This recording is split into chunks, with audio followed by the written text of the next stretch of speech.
సహజం, రాజకీయాల్లో గెలుపులు ఉంటాయి, ఓటములు ఉంటాయి, ప్రభుత్వాల మార్పిళ్ళు ఉంటాయి, జరుగుతాయి.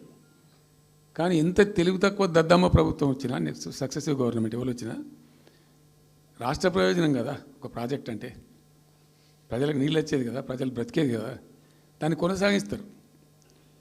ఇప్పుడు ఒక్క తట్టెడు మట్టి కూడా తీయలేదండి. మా గవర్నమెంట్ పోయిన తర్వాత పాలమూరు ఎత్తిపోతల పథకంలో ఒక తట్టెడు మట్టి కనీసం నేను తీయలే. మరి దాన్ని ఎందుకు అబాండన్ చేసినరో, దాని వెనకేం ఉద్దేశం ఉందో, ఇంత నిష్క్రియాపరత్వం ఏంది, ఇంత దారుణమైంది. 2 నెట్ సంవత్సరాలు గడిచిపోయినాయి. ఇప్పుడు మేము గమనిస్తున్నాం. మధ్యలో ఏమైంది, కేంద్ర ప్రభుత్వంతో తమాషా. బీజేపీ మొదటి నుంచి మాకు తెలంగాణకు శని అయింది. అది కేంద్ర ప్రభుత్వం ప్రతిదాన్ని వ్యతిరేకించడమే. ప్రతిదాన్ని చంద్రబాబు ఎన్డీఏలో చేరడం, ఆయన మాటలు పట్టుకొని వ్యతిరేకించడం, అడ్డంగా ఇష్టం వచ్చిన పద్ధతిలో. మేము బాగా కొట్టాను. మేము ఉన్న రోజులు అనేకమైనటువంటి పోరాటాలు చేసి దాన్ని ఎప్పటికప్పుడు సాధించుకున్నాం. అనుమతులు కానీ ఇంకోటి కానీ మొత్తం 9-10 అవసరం పడతాయి. అందులో 6 అనుమతులు ఆల్రెడీ వచ్చేసినాయి.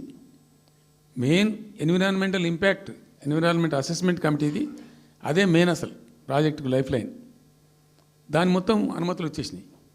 దాని తర్వాత మిగిలిన అనుమతులన్నీ లాంఛనమే, ఇక ఇచ్చేయాల్సిందే. అది ఇచ్చిందంటే అటువంటి అతి ముఖ్యమైనటువంటి అనుమతి కూడా తెచ్చినాం.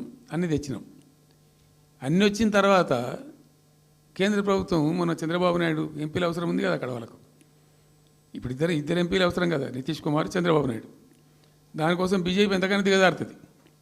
ఆడ ప్రభుత్వం నిలబెట్టుకోవాలి కాబట్టి ఎంతకైనా దిగజారి ఆయన మాట పట్టుకొని డిపిఆర్ను వాపసు పంపించారండి. మేము ఉన్న రోజులు రాలే డిపిఆర్ వాపసు. అనుమతులు తెచ్చిన ఉంటాం మేము. ఇంకా డిపిఆర్ వాపసు వస్తే భూమి ఆకాశం ఒకటి చేయాలా రాష్ట్ర ప్రభుత్వం.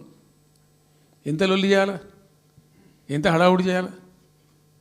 ఆల్ పార్టీ డెలిగేషన్ తీసుకుపోవాలి. అవసరం వస్తే మేము వడ్లు కొనకపోతే పోయి ఢిల్లీలో ధర్నా చేసినామండి. మేము అప్పుడు మా గవర్నమెంట్ ఉన్నప్పుడు రైతులు పండించిన పంట కొనకపోతే యావత్తు ఎమ్మెల్యేలము, క్యాబినెట్ అందరం పోయి ఢిల్లీలో ధర్నా చేసి కేంద్ర ప్రభుత్వం మెడలు వంచినాం. మేము 80 లక్షల టన్నులు మనకి తీసుకుంటామనేటువంటి ఒప్పందం మీద సంతకం చేయించుకొని వచ్చినాం.